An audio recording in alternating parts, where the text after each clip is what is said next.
నిశ్చంతగా నుండెదవా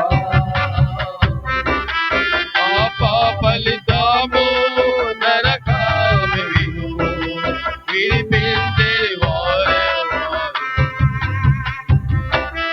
పాప ఫలితము నరకామి వినుము విడిపించే వారెవరు నీరు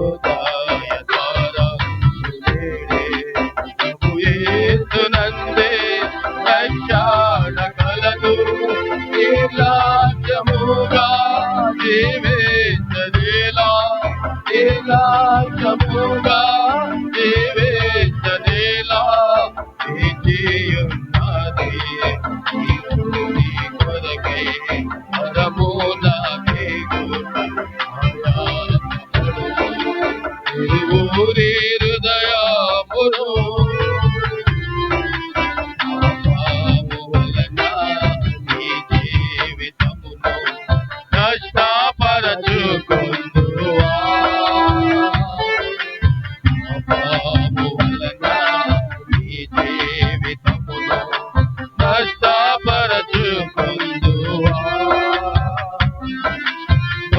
భరింపలేని నరక బాధ నేర్పేగా నీ ఫలితము భరింపలేని నరక బాధ నేర్పేగా నీ ఫలితము నిలువు నీ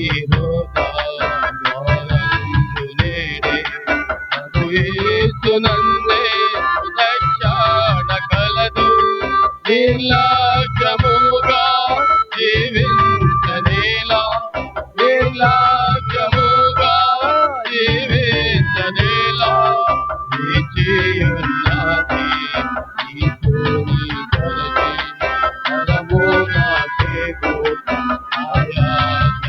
ఆయాసపడుము నీ హృదయమును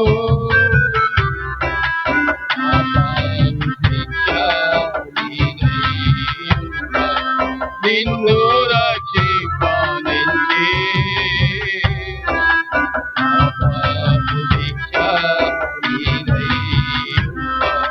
నిన్ను రక్షించి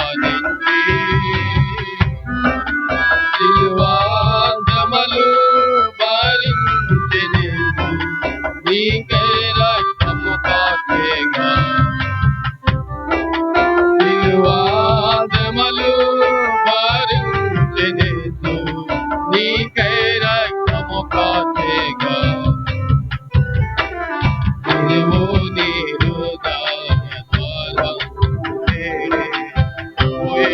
హృదయనందే రక్షణ కలదు నిర్లక్ష్యముగా జీవించనేలా నిర్లక్ష్యముగా జీవించనేలా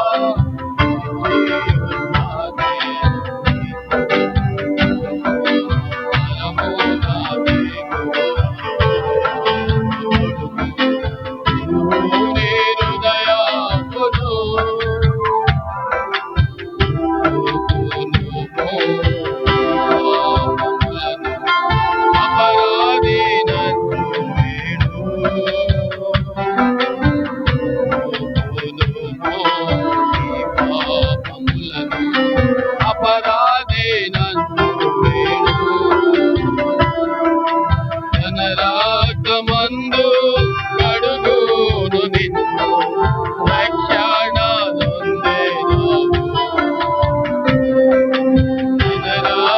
మందు కడుగును నిన్ను రక్షణ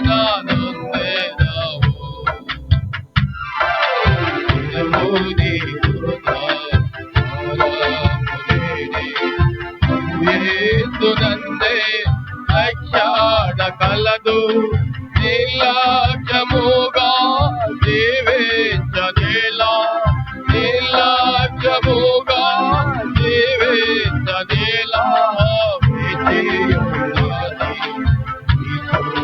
కొరకే పరము నాకే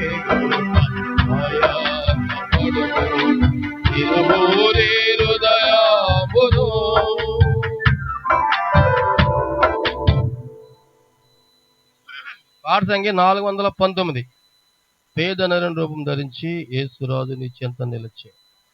కొత్త పాఠ పుస్తకాల్లో 419, పాత పాఠ పుస్తకాలు 416.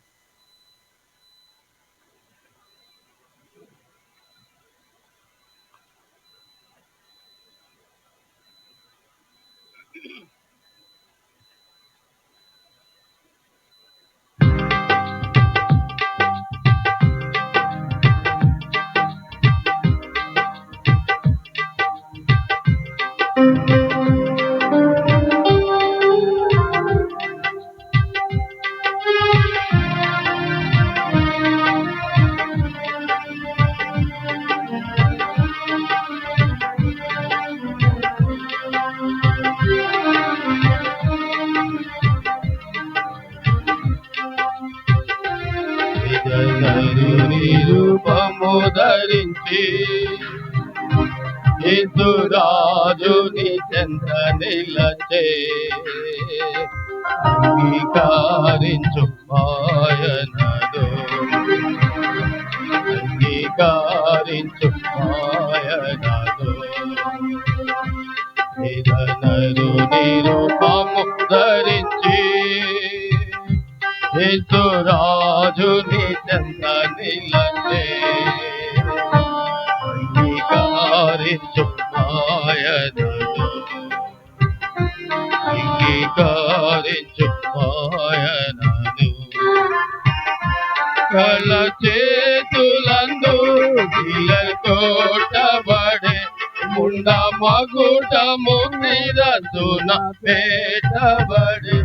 కల చేతులందు కొట్టబడే ముండ మగుటము శిరసున పెట్టబడే.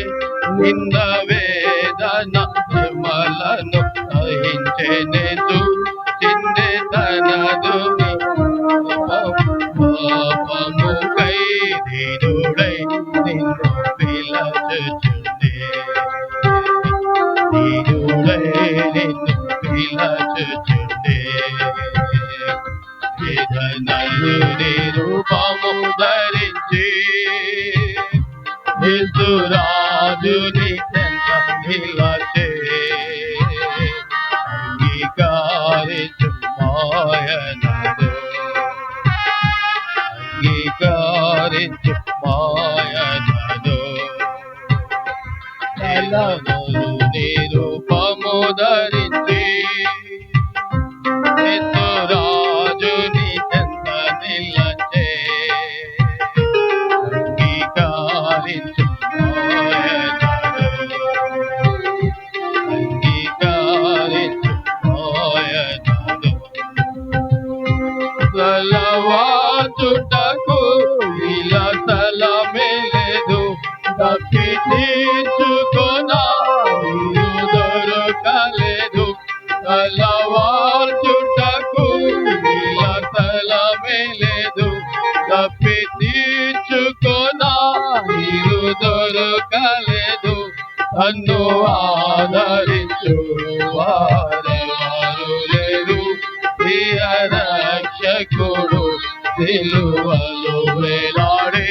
పాటుపడే నిన్ను విడిపింపను, పాటుపడే నిన్ను విడిపింపను. నరుని రూపము ధరించి యేసురాజుని చెంత నిలచే. అంగీకరించు ఆయనను, అంగీకరించు ఆయనను. నరుని రూపము ధరించి యేసురాజుని చెంత నిలచే. అంగీకరించు ఆయనను, అంగీకరించు ఆయనను. ప్రభు సాతాను తలను సిద్ధుకెన్, పాపడాగులను రక్తముతో కడిగెన్. ప్రభు సాతాను తలను సిద్ధుకెన్,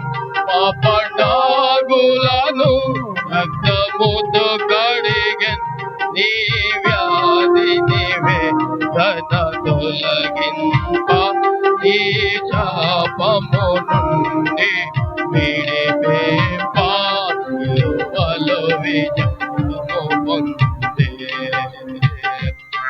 సిలువలో విజయము పొందే వేదనయుని రూపము ధరించి యేసురాజుని చెంత నిలచే అంగీకరించు మాయనను అంగీకరించు మాయనను వేదనయుని రూపము ధరించి యేసురాజుని చెంత నిలచే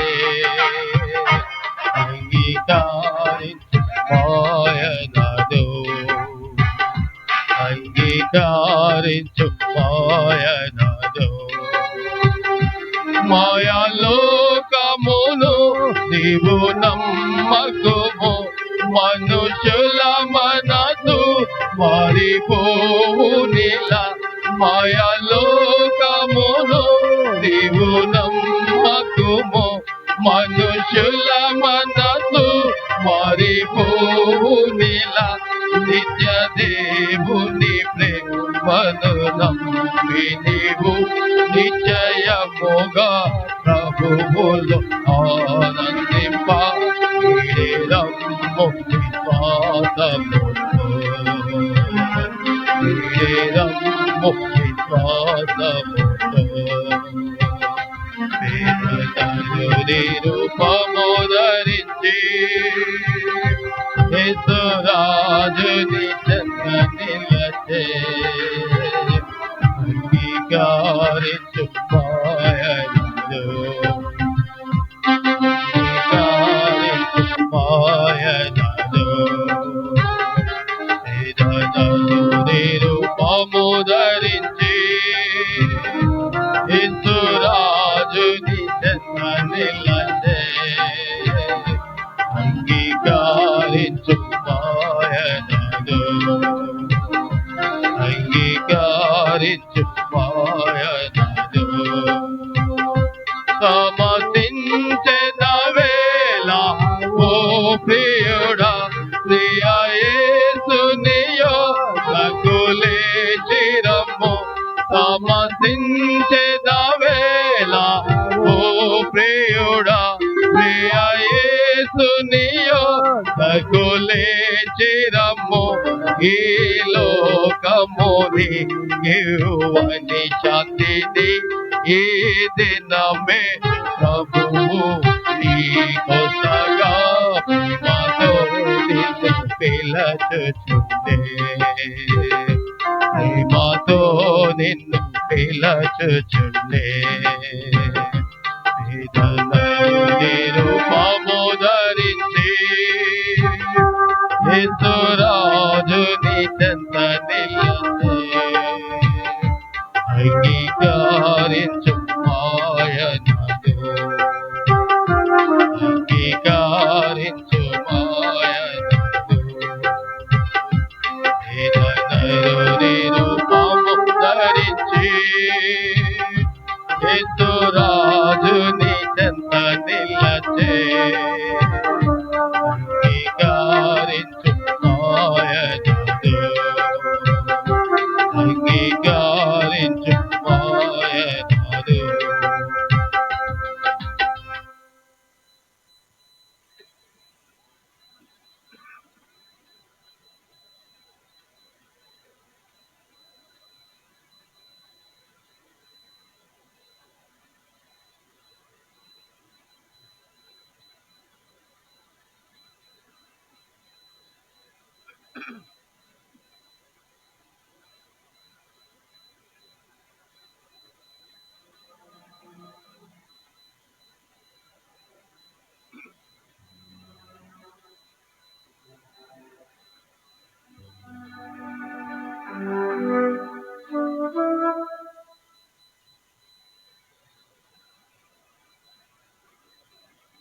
పాట సంఖ్య 406 ప్రభు యేసు రమ్మనుచుండే పాపులు నెల్లరని.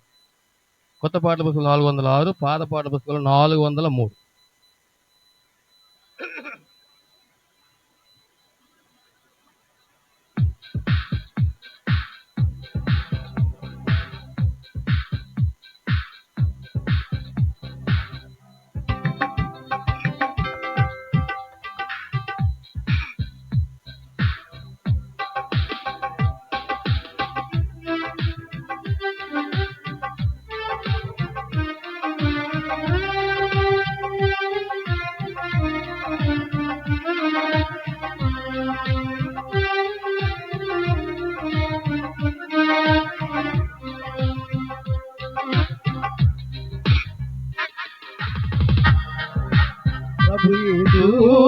రమ్మనుచుండే పాపులనెల్లరినీ, ప్రభు యేసు రమ్మనుచుండే పాపులనెల్లరినీ, వచ్చిన వారికి ప్రభు యేసుండే విశ్రాంతినిచ్చు, వచ్చిన వారికి ప్రభు యేసుండే విశ్రాంతినిచ్చు.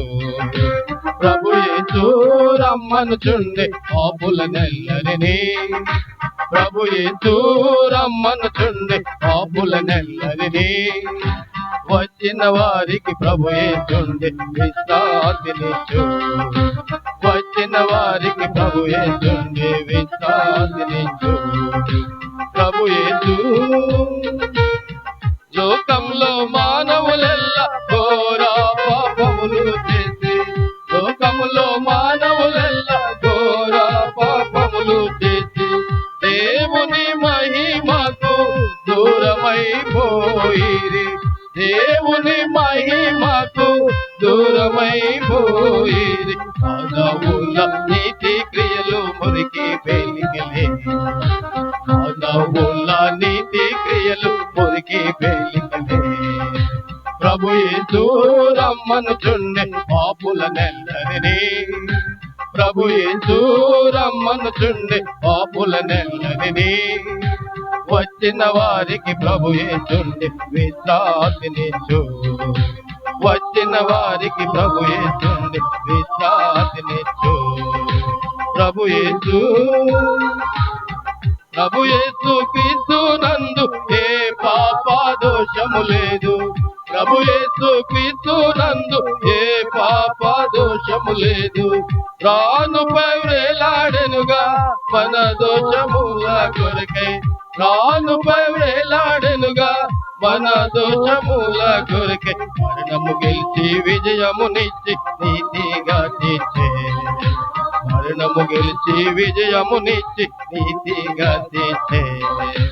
ప్రభు యేసు రమ్మనుచుండే పాపులనెల్లరినీ, ప్రభు యేసు రమ్మనుచుండే పాపులనెల్లరినీ, వచ్చిన వారికి ప్రభు యేసుండే విశ్రాంతినిచ్చు, వచ్చిన వారికి ప్రభు యేసుండే విశ్రాంతినిచ్చు. ప్రభు యేసు ఎందరూ విశ్వసించురో ప్రభువైన యేసుని, ఎందరూ విశ్వసించురో ప్రభువైన క్రీస్తుని, వారే పొందేదారుగా నిత్యమైన రక్షణ, వారే పొందేదారుగా నిత్యమైన రక్షణ. ఇదే మీకు అనుకూల సమయం రక్షణ దినము, ఇదే మీకు అనుకూల సమయం రక్షణ దినము. ప్రభు యేసు రమ్మనుచుండే పాపులనెల్లరినీ, ప్రభు యేసు రమ్మనుచుండే పాపులనెల్లరినీ, వచ్చిన వారికి ప్రభు యేసుండే విశ్రాంతినిచ్చు, వచ్చిన వారికి ప్రభు యేసుండే విశ్రాంతినిచ్చు. ప్రభు యేసు పాపమును క్షమించుటకు ప్రభుకే అధికారము కలదు, పాపమును క్షమించుటకు ప్రభుకే అధికారము కలదు. ఎవరి పాప దోషములు పరిహరింపబడినో, ఎవరి పాప దోషములు పరిహరింపబడినో, వారే ధన్యులు పరలోకములో నిశ్చయముగా, వారే ధన్యులు పరలోకములో నిశ్చయముగా. ప్రభు యేసు రమ్మనుచుండే పాపులనెల్లరినీ, ప్రభు యేసు రమ్మనుచుండే పాపులనెల్లరినీ, వచ్చిన వారికి ప్రభు యేసుండే విశ్రాంతినిచ్చు, వచ్చిన వారికి ప్రభు యేసుండే విశ్రాంతినిచ్చు. ప్రభు యేసు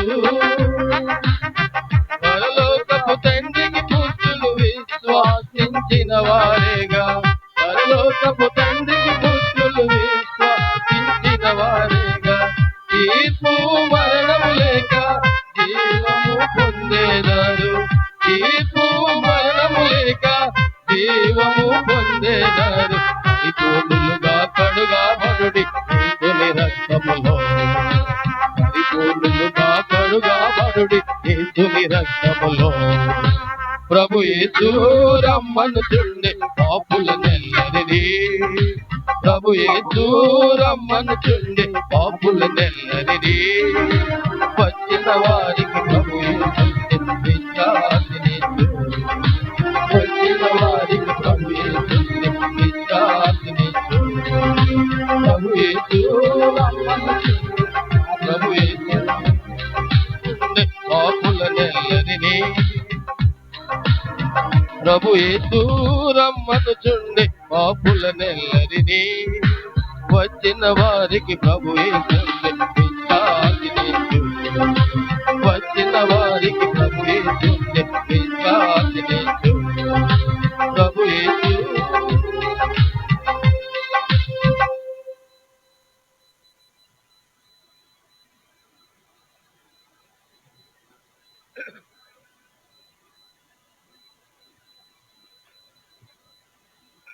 పాట సంఖ్య 393. పాత పాట పుస్తకాలు 390. మీ బ్రదర్ సీట్ వచ్చేయండి, కూర్చోండి ముందు కూర్చుంటాం. కింద కూర్చోలేం అనుకున్నవారు కుర్చీలో కూర్చోనండి, కింద కూర్చోగలిగితే ముందుకు రండి. సోదరుడా పాప క్షమకై వేడుమా ప్రభు యేసుని. 393, 390.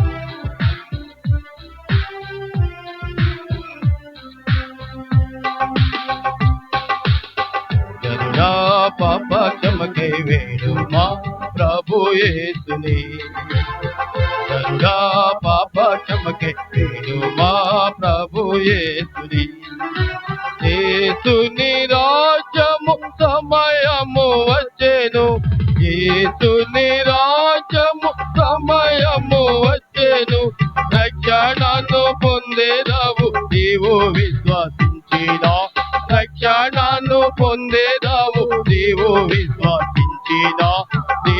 విశ్వాసించినా కరుణా పాప క్షమకై వేడుమా ప్రభు యేసుని సోదరీ పాప క్షమకై వేడుమా ప్రభు యేసుని కరుణా పాప క్షమకై వేడుమా ప్రభు యేసుని సోదరీ పాప క్షమకై వేడుమా ప్రభు యేసుని మనుజ రూపము ధరించి స్వర్గము దిగి వచ్చెను మనుజ రూపము ధరించి స్వర్గము దిగి వచ్చెను తనదు రక్తము ద్వారానే పాప బంధము తుంచెను తనదు రక్తము ద్వారానే పాప బంధము తుంచెను కరుణా పాప క్షమకై వేడుమా ప్రభు యేసుని సోదరీ పాప క్షమకై వేడుమా ప్రభు యేసుని కరుణా పాప క్షమకై వేడుమా ప్రభు యేసుని సోదరీ పాప క్షమకై వేడుమా ప్రభు యేసుని కలువరిలోని సిలువలో ప్రాణము నర్పించెను కలువరిలోని సిలువలో ప్రాణము నర్పించెను ఎల్లారి పాపములకై తనదు రక్తము కాచెను ఎల్లారి పాపములకై తనదు రక్తము కాచెను కరుణా పాప క్షమకై వేడుమా ప్రభు యేసుని సోదరీ పాప క్షమకై వేడుమా ప్రభు యేసుని కరుణా పాప క్షమకై ప్రభు యేసుని సోదరీ పాప క్షమకై వేడుమా ప్రభు యేసుని సమయము లేదు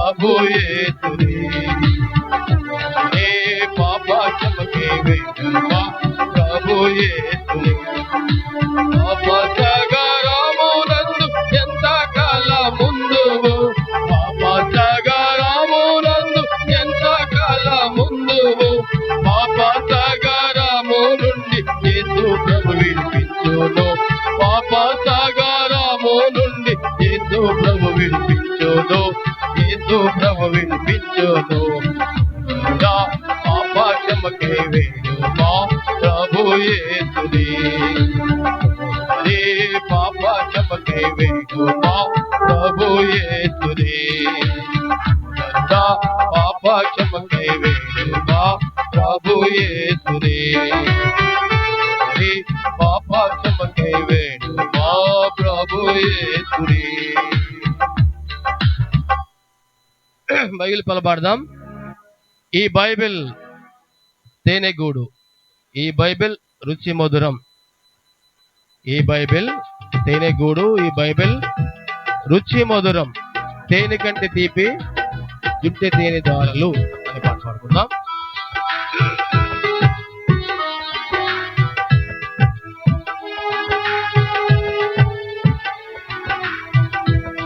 ఈ బైబిల్ తేనెగూడు, ఈ బైబిల్ రుచి మధురము, ఈ బైబిల్ తేనెగూడు, ఈ బైబిల్ రుచి మధురము, తేనె కంటే తీపి జుంటె తేనె దారలు, బంగారం మేలిమి బంగారం, తేనె కంటే తీపి జుంటె తేనె దారలు, బంగారం మేలిమి బంగారం. ఈ బైబిల్ తేనెగూడు, ఈ బైబిల్ చదివి చూడు, ఈ బైబిల్ తేనెగూడు, ఈ బైబిల్ చదివి చూడు, తేనె కంటే తీపి జుంటె తేనె దారలు, బంగారం మేలిమి బంగారం, తేనె కంటే తీపి జుంటె తేనె దారలు, బంగారం మేలిమి బంగారం. ఈ బైబిల్ తేనెగూడు, ఈ బైబిల్ రుచి మధురము, ఈ బైబిల్ తేనెగూడు, ఈ బైబిల్ చదివి చూడు.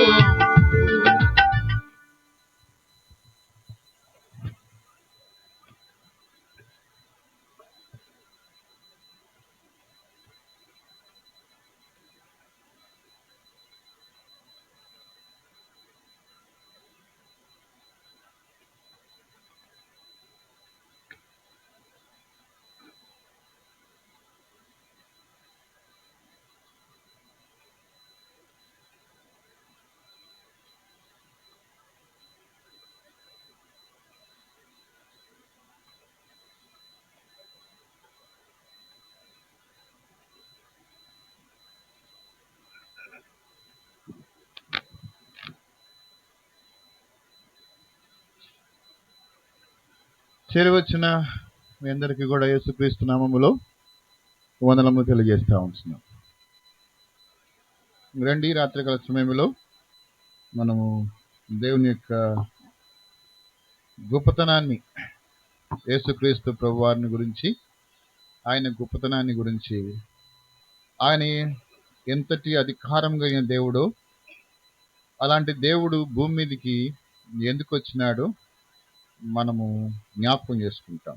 మొట్టమొదటిగా ఆయన ఎంత గొప్ప దేవుడో మనం జ్ఞాపకం చేసుకుంటాం. ఆయన ఎలాంటి అధికారం కలిగిన దేవుడో మనం జ్ఞాపకం చేసుకుంటాం. రండి, కీర్తనల గ్రంథం లేకుంటే మత్తయి రాసిన సువార్త 8వ అధ్యాయము 26, 27 వచనాలు. మత్తయి రాసిన సువార్త 8వ అధ్యాయం 26, 27 వచనాలు మనం జ్ఞాపకం చేసుకుంటాం. ఆయన ఎంతటి అధికారం కలిగిన దేవుడు అనగా యేసుక్రీస్తు ప్రభువారు. చదవండి. మత్తయి సువార్త 8వ అధ్యాయము, లేదా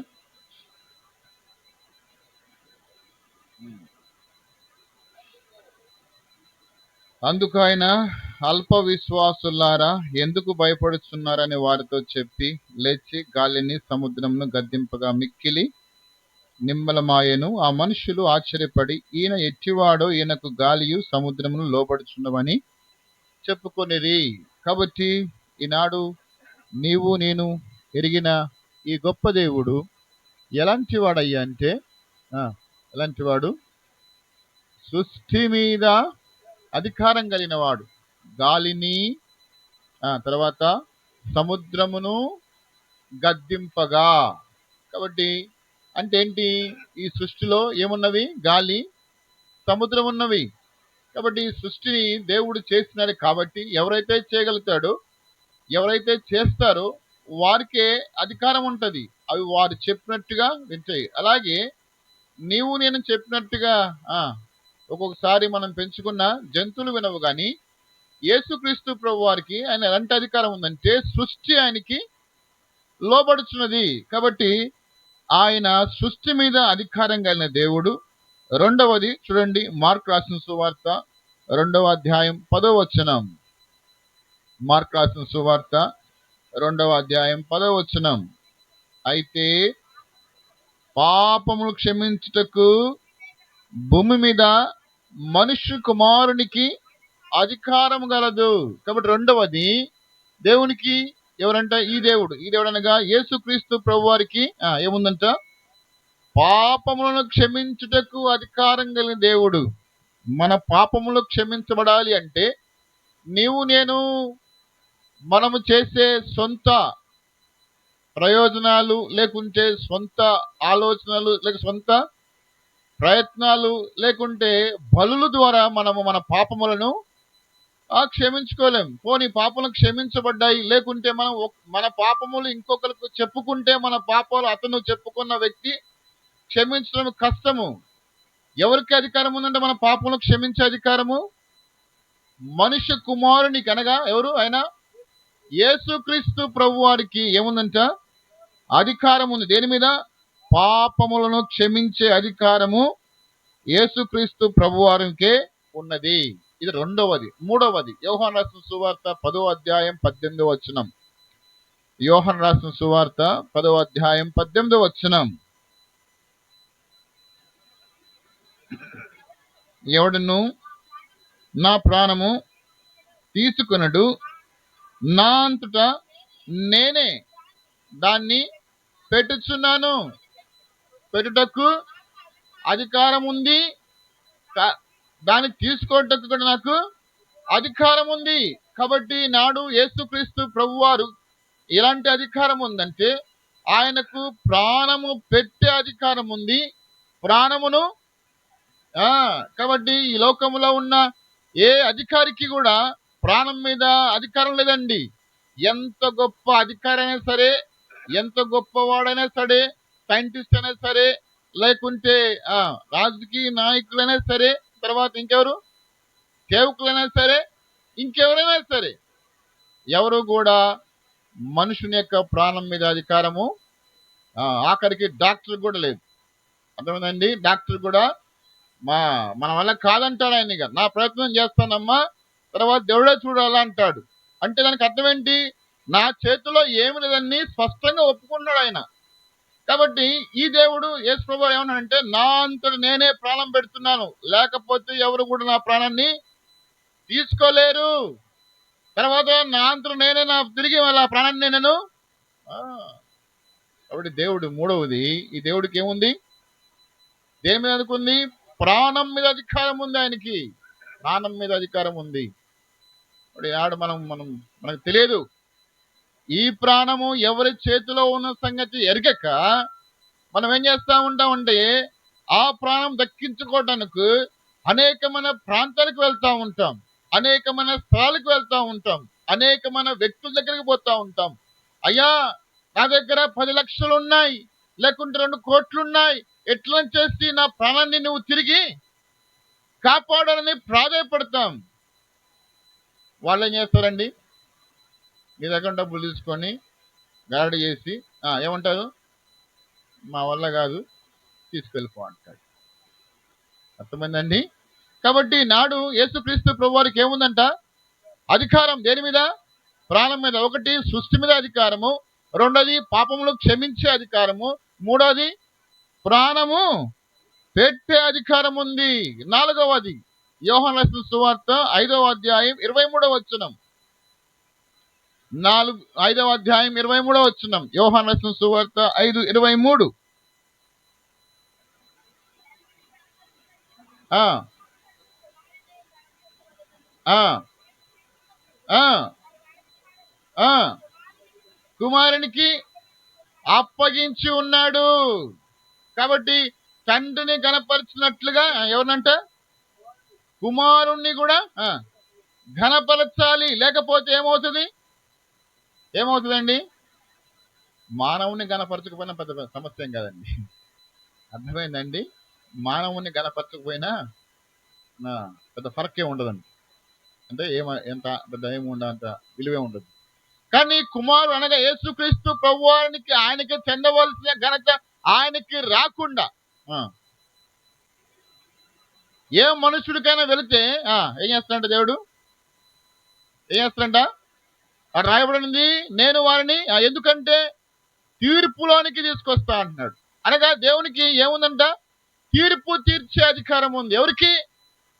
యేసుక్రీస్తు ప్రభువారికి తీర్పు తీర్చే అధికారం ఉందండి. కాబట్టి ఆ దేవుడికి మనం ఏం చేయాలి అంటే ఏం చేయాలా? ఘనపరచాలా, భయపడాలా, లోబడాలా. కాబట్టి నాలుగవది ఏంటిదంట? యేసు ప్రభువారికి ఏముంది?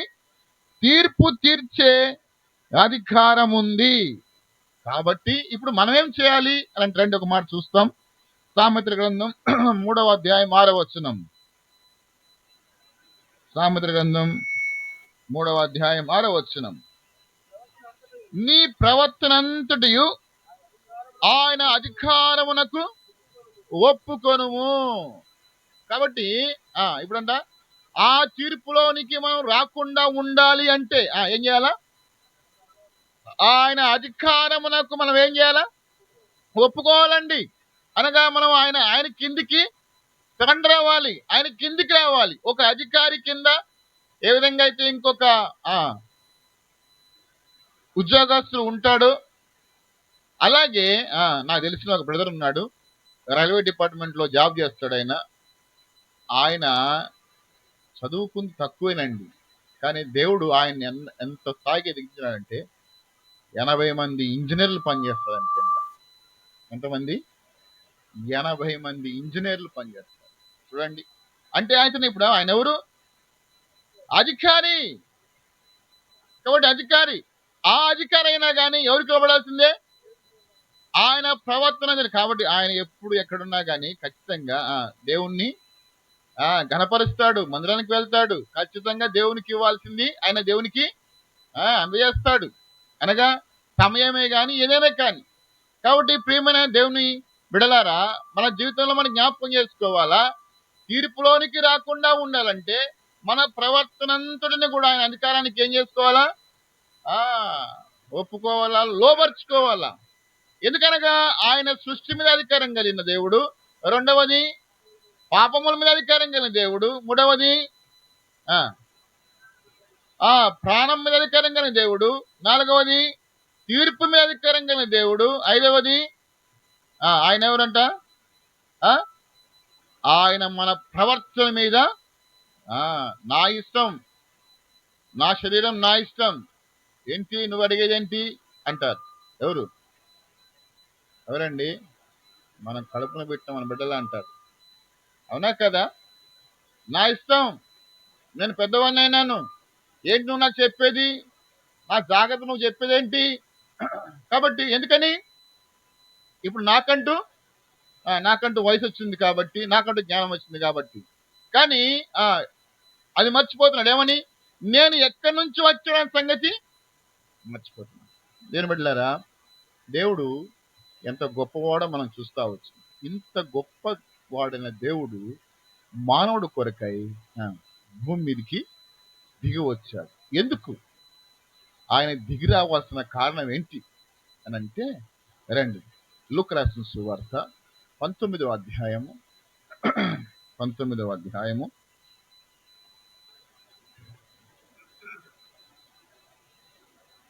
10వ వచనం.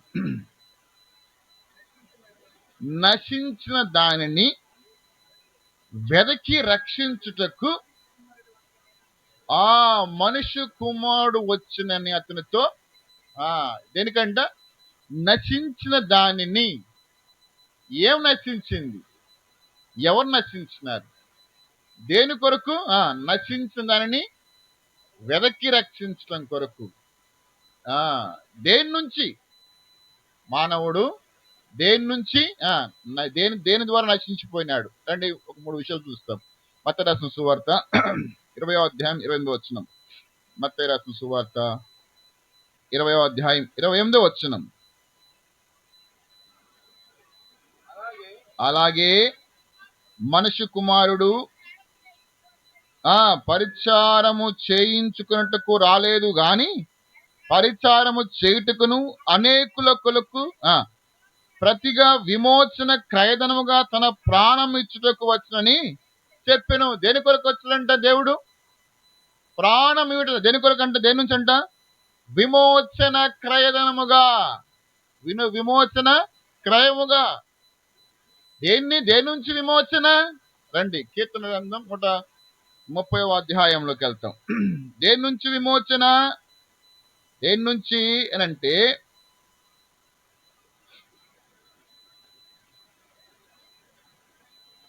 4వ వచనం. 130వ అధ్యాయం 4వ వచనం. ఆయనను జనులు నీ యందు భయభక్తు నిలుపునట్లు నీ యొద్ద క్షమాపణ దొరుకును. విమోచన అనగా ఏంటిది?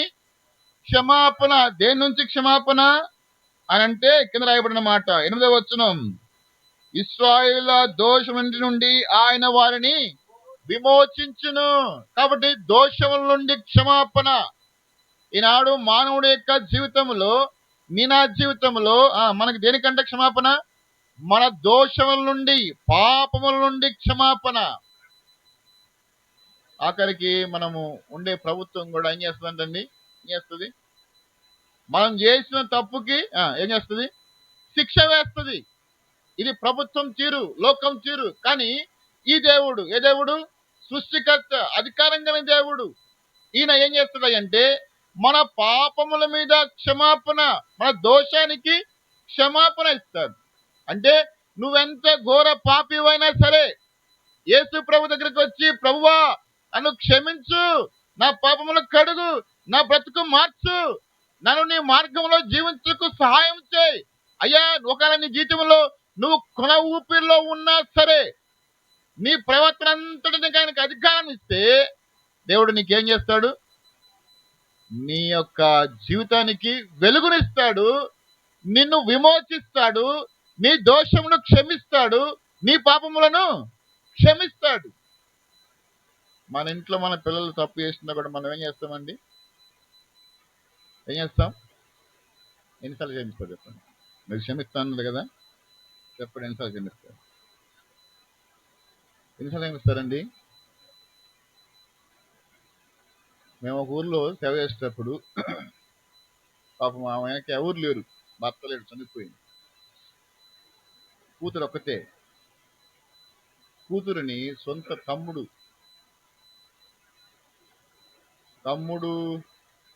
కొడుకు ఇచ్చి, తమ్ముడు కొడుకు అన్న కొడుకు ఇచ్చి వివాహము. మనోడు బాగా మంచోడు, కొంతకాలం బాగున్నాడు. ఆ తర్వాత సహవాసానికి అలవాటయ్యి మంచి ఏమైనాడంటే తాగుబోతైనాడు. బాగా తాగటానికి అలవాటుపడ్డాడు. ఎంతగా అలవాటుపడ్డాడంటే ఎంత కష్టం చేసి ఏం చేస్తాడు? డబ్బులన్నీ తీసుకుపోయి తాగి ప్రశాంతంగా ఇంటికి వచ్చి ప్రశాంతంగా పడుకుంటాడు. అట్లా పాపం ఆ బిడ్డ సంవత్సరం పాటు ఇబ్బంది పడతా వచ్చి అడిగినవన్నీ వండి పెట్టడం. డబ్బులు ఎక్కడి నుంచి వస్తాయి అనుకున్నారు? ఈ అమ్మాయికి ఇంట్లోకి సరుకులకి అమ్మ దగ్గర నుంచి అమ్మ పంపిస్తా ఉంటది ఫోన్ పే ద్వారా. ఎందుకంటే వాళ్ళే చెప్పినారు విశ్వాసులు. కాబట్టి ఆమె ఏం చేస్తుంది? పోనీ పెద్ద ఉద్యోగమా అంటే కాదండి, పాపం చిన్న పని, కూలి పని చేసుకుంటారు. ఇక్కడ వీళ్ళ తండ్రిని చూసుకోవాలి, డబ్బులు కొన్ని కూతురికి, అందుకొరకు రెయ్యింబగలు కష్టపడేది. ఎవరికి ఇచ్చేసింది? సొంత తమ్ముడు కొడుకు. బాగు చూసుకుంటాడు కదా అని. ఆ తర్వాత కొంతకాలానికి ఏమైందంటే ఇంకా బాగా విపరీతంగా తాగి బానిస అయిపోయేసరికి భరించలేక మా బిడ్డ ఇంటికి వచ్చేసి, తల్లి ఇంటికి వచ్చేసి, ఆ తర్వాత మేము విజిటింగ్కి వెళ్తా ఉంటాం ప్రతి నెల కూడా. వెళ్ళినప్పుడు ఒకసారి చూసినప్పుడు చెప్పింది, ఏంటక్క అంటే మొత్తం చెప్పింది. తర్వాత ఆయన ఆ తాగుడుకు బానిస అల్లుడు ఏం చేశాడంటే, మరి ఇంట్లో వండి పెట్టేవాళ్ళు కావాలి కదా, ఎవరు లేరు చూసేవాళ్ళు. లాస్ట్కి వచ్చి, అత్తయ్య నన్ను క్షమించు, నాది పొరపాటు అయింది అని చెప్పేసి కాళ్ళ మీద పడేసరికి అత్త ఏం చేసింది, ఓకే మరి సొంతోడే కదా, బడుడు కదా, సరే ఇంట్లో ఉండండి కొంతకాలం అని చెప్పేసి ఉంచి. పాపం ఏమేం చేసిందంటే, వాళ్ళకి పొలం ఎక్కడో ఒకటి శ్రీకాకుళంలో ఒక పొలం ఉంది, అది విడిపించడం కోసం ఒక 3 లక్షలు తీసుకొచ్చి బిరువులో పెట్టింది. అదేనండి ఎంత? 3 లక్షలు తీసుకొచ్చి బిరువులో పెట్టింది. పాపం ఏమని చెప్పింది, అమ్మ జాగ్రత్త డబ్బులు ఉన్నాయి బిరువులు అని చెప్పింది. ఎవరు ముందు చెప్పింది? నమ్మకస్తుల ముందు చెప్పింది. అర్థమైందండి? నమ్మకస్తుల ముందు చెప్పింది. సరేనమ్మా అని చెప్పాడు. పాపం ఈ బిడ్డ మా ఆయన కంటే గొప్ప కూడా 2 రోజులు తక్కువ ఉన్నాడండి. ఎన్ని రోజులు? మా ఆయన బంద్ చేశాడు రా బాబు అనుకున్నాడు. దేని నుంచి? తాగు. ఆయన కూడా నమ్మించాడు, అతను నమ్మించాడు, బాగా నమ్మించాడు. 3వ రోజే ఆ అమ్మాయి బయటికి పోయింది. మనోడు చూశాడు, తాళం ఎంత పలుకొట్టి రావట్లేదు, గడప తెచ్చుకున్నాడు. దాని ఏం చేసినాడు, ఇంట్లో వాళ్ళ అక్క వాళ్ళ నాన్న ఉన్నాడు, ఆయన డ్రింకరే. మనోడికి 100 రూపాయలు ఇచ్చాడు. ఇంకా ఆగుతుడు మనోడు, ఆగుతుడండి, ఇంకా ఆగడు, వెళ్ళిపోయినాడు. ఆ అమ్మాయి బయటికి వెళ్ళిపోయింది, అక్కేం పనికి వెళ్ళిపోయింది. మనోడు ఎవరు? శుభ్రంగా దీపావళి కొట్టుకున్నాడు, హాయిగా తీసుకుని పోయింది. పాప మా అక్క వచ్చేసరికి ఏమి లేదు, నాకు ఫోన్ చేసింది, అన్నా ఎక్కడున్నా రా అన్నా అని చెప్పేసి. తట్టుకోలేకపోయింది. అన్న ఇప్పటికే అల్లాడిపోతున్న అప్పుల బాధలు ఎక్కువైపోయి ఇట్లాగే పరిగెత్తుకుని నేనే వచ్చి చూసేసరికి ఏముంది, మొత్తం ఎక్కడికి పలగొట్టేసి. చూడండి మానవుడు, అర్థమైందండి, మానవుడు యొక్క జీవితం ఎలాంటిదంటే, ఒక దానికి అలవాటు పడితే దాని నుంచి విడిపించబడలేడు, అతని వల్ల కాదు. కాబట్టి దోషములు, పాపములు, ఆ పాపములు, దోషములు తాను విడిపించబడాలి. ఆ బానిస నుండి విడిపించబడాలంటే ఏ మానవుడి వల్ల కాదు, కానీ అది యేసుక్రీస్తు ప్రభు ద్వారానే సాధ్యమండి. ఇంకెవరు కూడా చేయలేరు, ఏ డాక్టర్ కూడా చేయలేరు. మా అంటూ 6 నెలలు చేస్తాడు, సంవత్సరం చేస్తాడు, మందు వాసన రాంగులను మళ్ళీ తెగుతూనే ఉంటుంది. ఏంటిది? కాబట్టి ప్రియమైన దేవుని బిడ్డలారా, యేసుక్రీస్తు ప్రభు వారు ఆయన ఎవరంట విమోచన క్రయధనముగా వచ్చినాడు, పరిచారము చేయించడానికి వచ్చినాడు, పరిచారము చేయటానికి వచ్చినాడు. ఏంటంటే విమోచన క్రయముగా, అనగా మన పాపముల నిమిత్తమై, మన దోషముల నిమిత్తమై ఆయన తన ప్రాణం పెట్టడానికై వచ్చినాడు. యేసు ప్రభు వారి యొక్క గొప్పతనము అది. ఈనాడు నేను ప్రాణం పెట్టలేము, కానీ మన బిడ్డల కోసము దేవాది దేవుడు, సృష్టికర్తన దేవుడు నీ కొరకు నా కొరకు పరలోకం నుంచి భూమి మీదకి వచ్చి నా కొరకు ఏం చేసినాడు? ప్రాణం పెట్టినాడు. ఇది మొట్టమొదటి. రెండో చూడండి మత్తయి రాసిన సువార్త 9వ అధ్యాయం 12-13 వచనాలు. మత్తయి రాసిన సువార్త 9వ అధ్యాయం 12-13 వచనాలు. ఆయన ఆ మాట విని రోగులకే గాని ఆరోగ్యం కలగని వారికి వైద్యుడు అవసరం లేదు కదా, అయితే నేను పాపులను పిలవచ్చునే గాని నీతిమంతులను పిలవరాలేదు. కాబట్టి పాపము చేయకుండా భూమి మీద ఎవరున్నారండి? కాబట్టి ఆరోగ్యం కలిగిన వాడికి వైద్యులు అవసరం లేదు, అనారోగ్యం కలిగిన వాడికే వైద్యుడు కావాలి. ఎవరు ఆరోగ్యంగా ఉన్నారు ప్రపంచంలో? నేను సంపూర్ణంగా ఆరోగ్యంగా ఉన్న వాళ్ళు ఎవరైనా ఉన్నారా? చెప్పకుండా నాకు కూడా రోగాలు ఉన్నాయి. ఏమండి? అందరికీ ఉన్నాయి. ఆఖరికి డాక్టర్ కూడా ఉన్నాయి, మనం చూసే డాక్టర్ కూడా ఉన్నాయి. ఆయన పోతున్నాను, ఇంకో డాక్టర్ లేకపోతున్నాను ఆయన. అర్థమైందండి? కాబట్టి ప్రతి వ్యక్తికి కూడా ఏముందంట? ఆ రోగం ఉంది. ఆ రోగం ఏంటంటే పాప రోగం ఉంది, దోష రోగం ఉంది. ఈ పాపం నుంచి, దోషం నుంచి విడిపించడం కొరకు అనగా మానవుడు ఈ పాపము దోషము ద్వారా రక్షించిపోతున్న మానవుణ్ణి దేవుడు పరలోకం నుంచి భూమి మీదకి వచ్చి ఆయన పిలవడానికే వచ్చినాడు. ఎవరు పిలుస్తారండి? రండి, మా ఇంట్లో పెళ్లి జరుగుతుంది, రండి. ఎవరు? పాపులరా రండి అంటామా? అంటామండి? దరిద్రులారా రండి అంటామా? వెచ్చగలరా రండి అంటామా? ఎవరిని పిలుస్తామండి? మన అనుకున్న పిలుస్తాం. తర్వాత మనకంటే స్థాయి ఉన్న వాళ్ళని పిలుస్తాం. కానీ ఈ దేవుడు పై స్థాయి నుంచి కింది స్థాయికి వచ్చి పాపముతో కొట్టుమిట్లాడుతున్న మన బ్రతుకును మార్చడం కొరకై ఆయన పిలవటానికై వచ్చినాడు. కాబట్టి మనము ఎలాగొన్నామంట? పాప రోగముతో ఉంటున్నాం. ఇలాంటి స్థితిలో మనం దేవుడు ఏం చేస్తున్నాడు? పాప రోగంతో ఉండటానికి మనల్ని పిలిచినాడు. మూడవది, యోహాను రాసిన సువార్త 12వ అధ్యాయం 46వ వచనం. 12:46. నా యందు విశ్వాసం ఉంచువాడు ప్రతివాడు చీకటిలో నిలిచి ఉండకున్నట్లు నేను ఈ లోకమునకు వెలుగుగా వచ్చి ఏంట? వెలుగుగా వచ్చి ఉన్నాడు. దేని నుంచంట? మానవుడు నశించిపోతున్నాడు. ఎక్కడున్నాడు మానవుడు? చీకటిలో ఉన్నాడు. చీకటి అనగా ఏంటిది? అజ్ఞానం. జ్ఞానము లేనిది. అంటే జ్ఞానం కలిగిన వాడు ఏం చేయాలో ఆలోచిస్తాడు, అజ్ఞాని ఏం ఆలోచించాడు. అర్థమైందండి? అజ్ఞానములో కొట్టుమిట్టులాడుతున్న మన బ్రతుకులను ఏం చేశాడైనా వెలుగులోనికి, అనగా చీకటి అనగా అజ్ఞానం. అజ్ఞానంలో ఉన్న మనల్ని, చీకటిలో ఉన్న మనల్ని దేవుడు ఏం చేసినాడు? వెలుగులోనికి పిలిచినాడు. అది మా దేవుడు. ఎవరంటే మనం ఎప్పుడు ఉన్నామంటే మనం ఎక్కడ ఉన్నామంట? అజ్ఞానములో ఉన్నాం, మనం చీకటిలో ఉన్నాం. కొన్ని సందర్భాలలో అజ్ఞానం అంటే ఏంటండి? అజ్ఞానం అంటే ఏంటి? ఏంటని చెప్పండి. అజ్ఞానం అంటే చెప్పండి. అజ్ఞానం అంటే ఏంటి?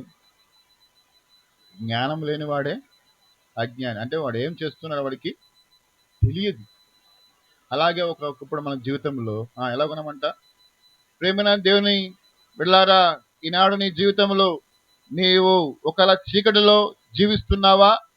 అజ్ఞానంలో ఉన్నావా? యేసుక్రీస్తు ప్రభువారి రాత్రికాల సమయంలో నిన్ను ఆయన చీకట్ల నుంచి, అజ్ఞానం నుంచి దేవుడు ఏం చేస్తున్నాడు? వెలుగులోనికి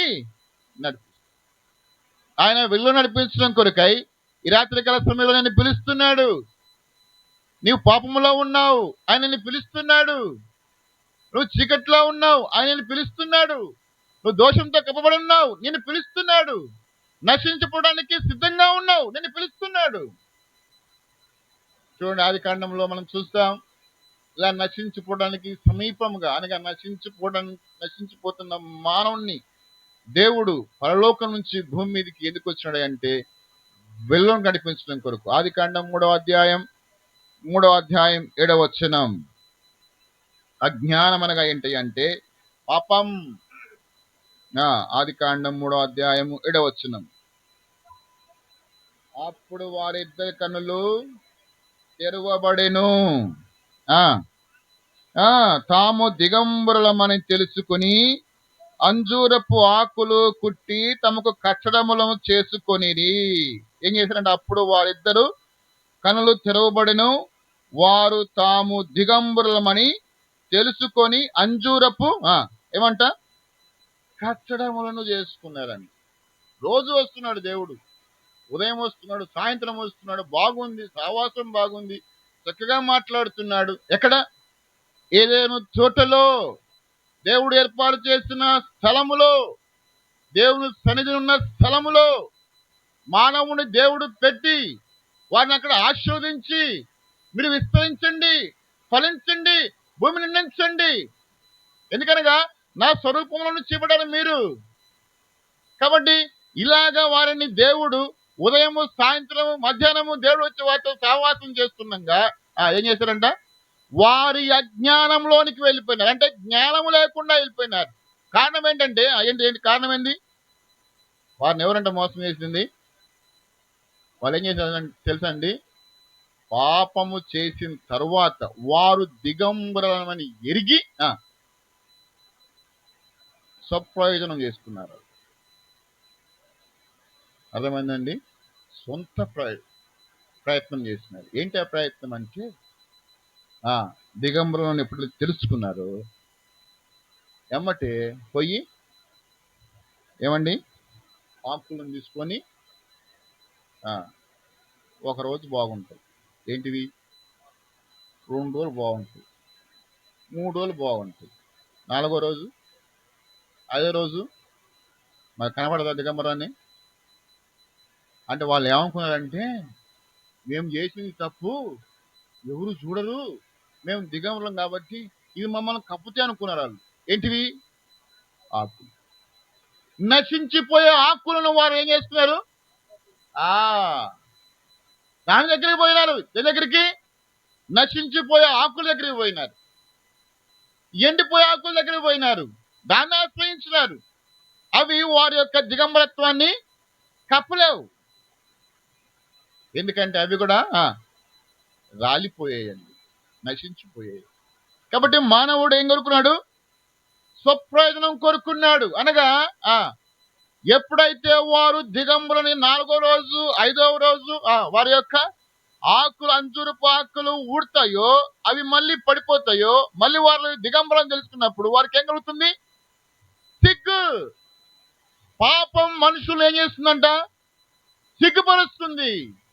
మొట్టమొదటిది ఆదాము అవ్వను ఏం చేసిందంటే పాపం వారిని సిగ్గుపరిచేలాగా చేస్తుంది. కారణం ఏంటి? సొంత ప్రయత్నం చేశారు వాళ్ళు. కాబట్టి ప్రేమన దేవుని బిడ్డలారా, ఈ మైక్ శబ్దం ద్వారా వింటున్న దేవుని బిడ్డలారా, మీరు ఎవరైనా సరే ఒకవేళ నీవు పాపంని కనిపెట్టకుండా, ఎవరికి తెలియకుండా దేన్నో నువ్వు ఆధారం చేసుకుంటున్నావేమో, గుర్తుపెట్టుకోండి, అది ఎంతో కాలము నిలవదు. రహస్యమైనది కూడా కొంచెం ఆలస్యం అంతే. కాబట్టి రాత్రికాల సమయంలో పాపము మనల్ని ఏం చేస్తుంది? సిగ్గుపరుస్తుంది. 2వ చూడండి, 3వ అధ్యాయం 8వ వచనం.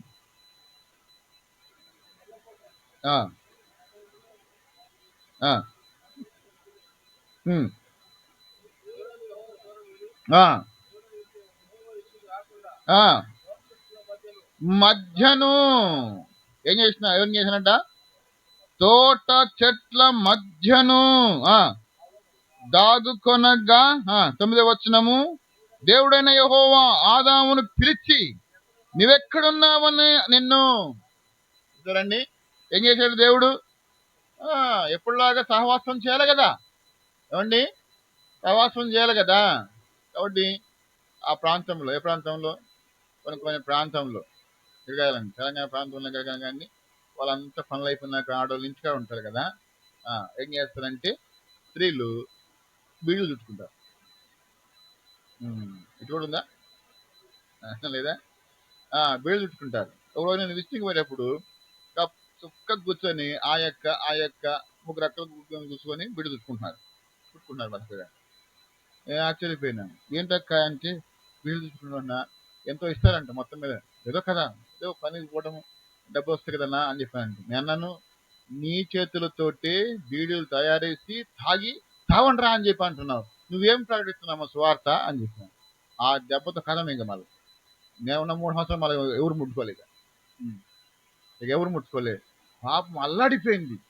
ఏం చేయాలా? చదువుకుంది, పొలం పనికి పోవాలంటే ఏమవుతుంది, ఒళ్ళు నొప్పులు అల్లాడిపోతుంది. అన్నా నా దగ్గర రాదు, నాకు కొంచెం ముక్కు సుట్టు ఎక్కువ, మొక్కలని చెప్తారు. అయితే అయింది కొత్తపోయింది అన్నట్టుగానే ఉంటుంది అది. ఏమంటే నా దగ్గర రారు, ఎవరు దగ్గరికి వస్తారు? అక్క అది దేవుడు సృష్టించిందే కదా, మనకు ఇంట్లో ఎంతో కొంత వస్తుంది కదా, తప్పంటావు అక్క. అక్క అంటది నా తెలియదు, అన్నాడు కంటే అన్న దగ్గర రారు, ఎందుకంటే ఒక దెబ్బతో. కాబట్టి వాళ్ళు ఏం చేసినారు, దేవుని స్వరము చల్లపుడను ఆదామును అతని భార్యను తోటలో సంచరించుతున్న దేవుడైన యెహోవా స్వరము విని దేవుడైన యెహోవా ఎదుటికి రాకుండా తోట చెట్ల మధ్య దాగుకొనగా. కాబట్టి దేవునితో ఉన్న సహవాసము పాపం ఏం చేస్తుందంట, దూరం చేస్తుంది. దాక్కోవడం అంటే దానికి అర్థం ఏంటి? దూరమే. దగ్గరగా ఉండిన కారణాన్ని బట్టి, ఆ పాపము వారి మధ్యలోనికి వచ్చిన కారణాన్ని బట్టి దేవుని దగ్గర నుంచి ఏమైపోయింది, ఇప్పుడు దూరం అయిపోయి. ఎందుకు యేషయా భక్తుడు అంటాడు కదా, ఏమన్నాడు చదివిన మాట 59వ అధ్యాయము 1-2 వచనాలు. రక్షింప నేరకైనట్లు యెహోవా హస్తము కురిచ కాలేదు, మందము కాలేదు. మీ దోషములు మీకును మీ దేవునికి అడ్డముగా వచ్చెను, మీ పాపములు ఆయన ముఖమును మీకు మరుగుపరచును కనుక ఆయన ఆలకింపకున్నాడు. పాపము చూసారండి, ఆఖరికి ప్రార్థన కూడా ఆలకింపకుండా చేస్తుంది. ఏంటిది? మానవుని యొక్క పాపము దేవునికి ఏం చేసింది, దూరం చేసేస్తుంది. కాబట్టి ఒకటి పాపము ఏం చేస్తుంది, సిగ్గుపరుస్తుంది. రెండోది పాపం ఏం చేస్తుంది, దూరం చేస్తుంది. ఎవరికి దూరం చేస్తుంది? దేవునికి మనుషులకి మధ్య ఉన్న సంబంధాన్ని ఏం చేసింది, చేసింది. దేవుని స్వరం విన్నప్పుడు దేవుని దగ్గరికి రాలేకపోయినారు. కారణం ఏంటి అంటే వారి పాపము దేవునితో సహవాసం ఏం చేసింది, దూరం చేసేసింది. మూడవ అధ్యాయం 11వ వచనం 12వ వచనం. ఆదికాండం 3:12. 11 నీవు దిగంబరం అని నీకు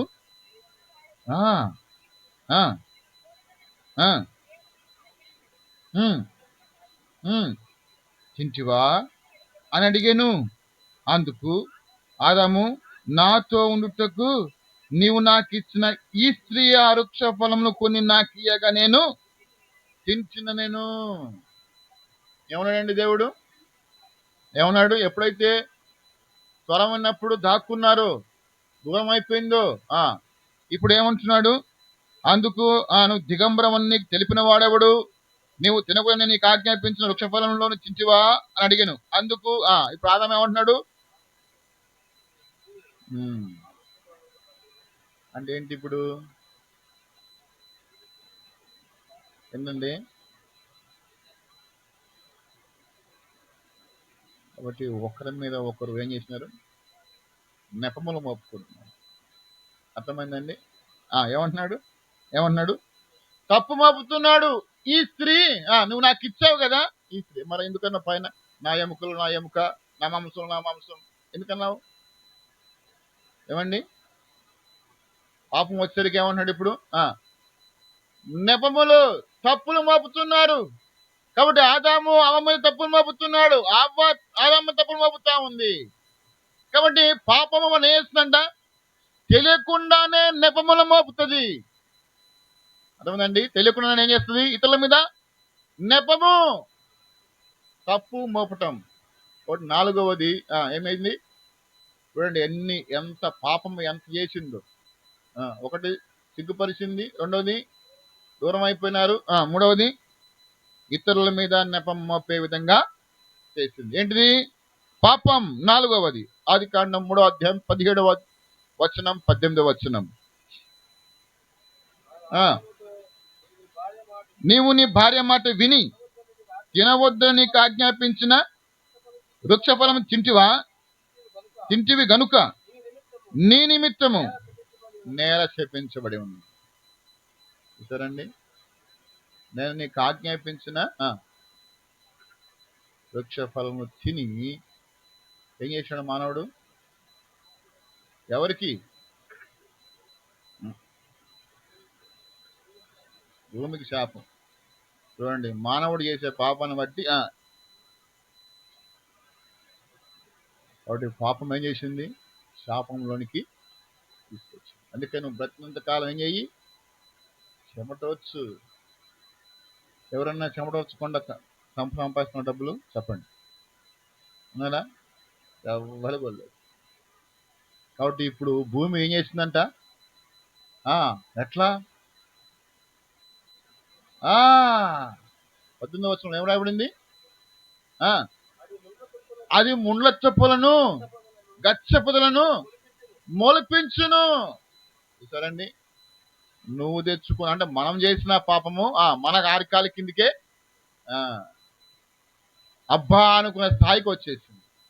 కాబట్టి 4వది ఏమైపోయిందంట? మనల్ని బట్టి పాపము వలన నేలము, ఆ నేల ఏమైపోయింది? శపించబడింది. అందుకే ఈనాడు మానవుడు తాను బ్రతికినంత కాలం కూడా మరణానికి వెళ్ళేంత వరకు కూడా ఏమి చేయబోతున్నాడు? చెమట కార్చి ఆహారం తినాల్సిందే. అర్థమైందండి? లేకపోతే ఆ దినాల్లో వర్షం ఉందండి, చక్కగా పండుతున్నాయి, ఆవిడ వస్తుంది, ఇచ్చేస్తుంది ప్రశాంతంగా. ఎప్పుడు ఇది? అది ఎప్పుడైతే పాపము వచ్చేసిందో అప్పుడు ఏమైపోయింది? గచ్చ పొదలు మలసము మొదలైంది. కాబట్టి 4వది ఏంటంటే పాపం వలన నేల ఏమైపోయింది? శపించబడింది. 5వది 19వ వచనం. నీవు నేలకు తిరిగి చేరు వరకు నీ ముఖము చెమట కాచి ఆహారము తిందువు. ఏలైనగా నేల నుండి తీయబడితేవి గనక నీవు మన్నే గనక. అది పాపము ఆఖరికి ఏమైపోయింది? పాపము మంటికి.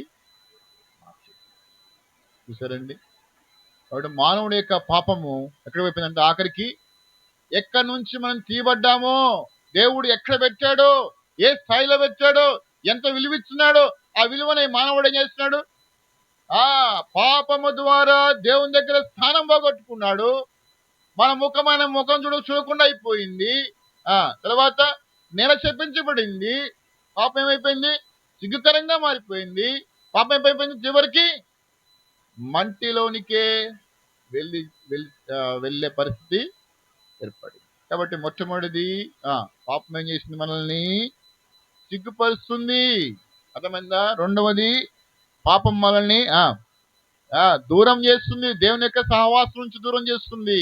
3వది పాపం ఏం చేస్తుంది? ఇతరుల మీద తప్పు మోపటము, అంటే నెపము మోపటము. 4వది పాపం ఏం చేస్తుంది? పాపము వలన నేల ఏమైపోయింది? శపించబడింది. 5వది పాపం వలన ఏమొచ్చింది? మరణం వచ్చేసింది. నశించిపోతున్న మానవుణ్ణి దేవుడు చేసినాడు. పాపం వలన నశించిపోతున్న మానవుని దేవుడు వెదకి రక్షించడం కొరకు పరలోకం నుంచి భూమి మీదకి మనకు తెలియకుండా భూమి మీద జరుగుతున్నాయండి. అర్థమైందా? తెలిసి కొన్ని ఇలాంటి స్థితిలో ఉన్న ఒక వ్యక్తిని దేవుడు కాపాడినాడు. ఎవరు ఆ వ్యక్తి? మనం చదువుకున్న వ్యక్తి. రండి 19వ అధ్యాయం, లూకా రాసిన సువార్త 19వ అధ్యాయం 10వ వచనం.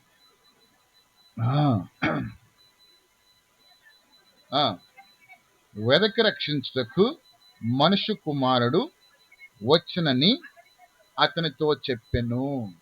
కాబట్టి ఇక్కడ ఒక వ్యక్తి ఉన్నాడు, ఒక ఊరుంది, ఆ ఊరిలో ఒక వ్యక్తి ఉన్నాడు. ఆ వ్యక్తి పేరు ఏం పేరు? జక్కయ్య. ఆ ఊరి పేరు ఏం పేరు? యెరికో పట్టణం. యెరికో పట్టణం అనగా శపించబడింది. ఎక్కడుందన్నమాట? యెహోషువ గ్రంథం 6వ అధ్యాయం 26, 27వ వచనం.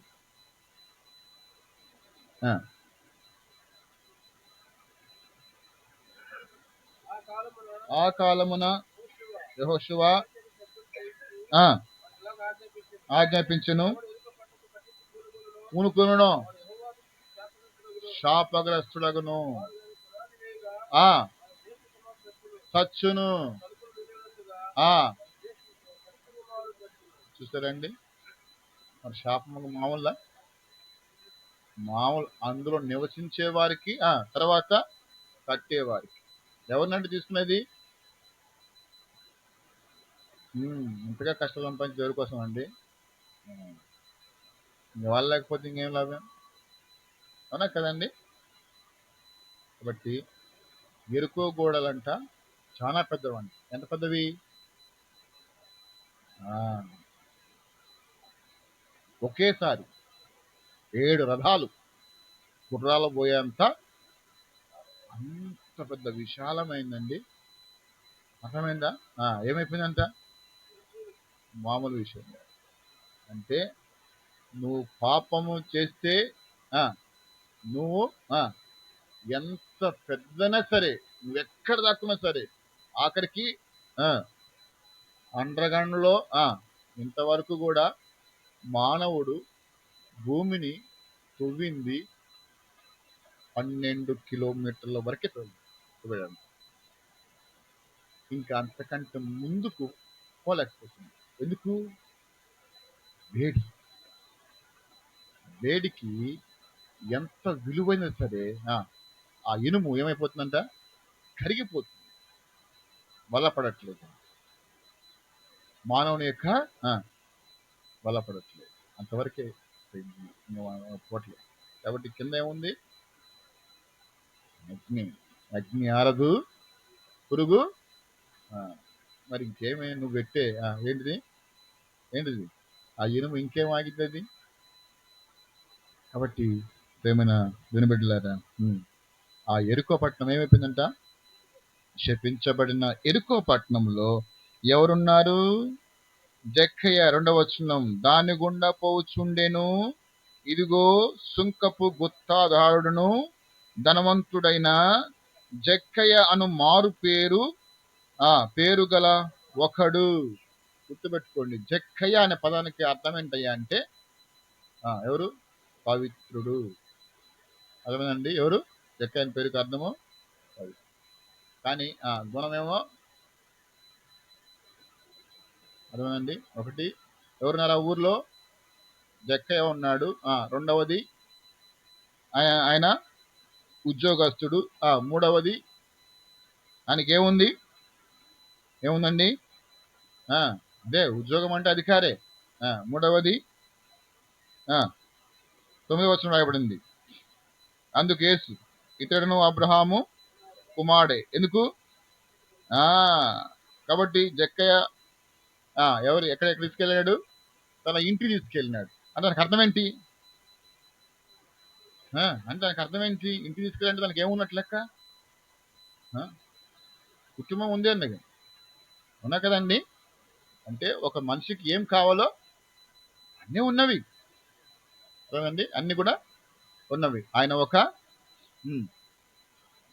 ఒక ఉద్యోగస్తుడు, పేరుకేమో జక్కయ్య అంటే పవిత్రుడు, కానీ తను చేసేంత కూడా మోసం. అంటే 5 రూపాయలు వసూలు చేసి 1 రూపాయి గవర్నమెంట్ చెల్లించి 4 రూపాయలు జేబులో వేసుకున్న రకమే కాదు, వాస్తవం అది. అర్థమైందా? తనకేముంది? కుటుంబం ఉంది. తర్వాత ఇంకేం చేసినాడు? ఆ కుటుంబంలో ఉన్న జక్కయ్య ఏం చేసిన దేవుడు? యేసు ప్రభు వారిని ఏం చేసినాడు? ఆహ్వానించినాడు. 4వ వచనం చూడండి, 4వ వచనం. అప్పుడు యేసు ఆ త్రోవను రానయుండెను గనుక అతడు ముందుగా పరిగెత్తి ఆయన చూచుటకు ఒక మేడి చెట్టు ఎక్కెను. ఏం చేసినాడు? మేడి చెట్టు ఎక్కెను. ఏముంది? ఎరుకో పట్టణం శపితమైన పట్టణంలోనికి ఎవరంట? యేసుక్రీస్తు ప్రభువారు లోపలికి వచ్చినాడు. అనగా నశించిపోతున్న జక్కయ్య కుటుంబాన్ని దేవుడు చేసినాడు, రక్షించడం కొరకై వచ్చినాడు. యెషయా గ్రంథం 65వ అధ్యాయము 1వ వచనం. చూడండి, త్వరగా దిగండి.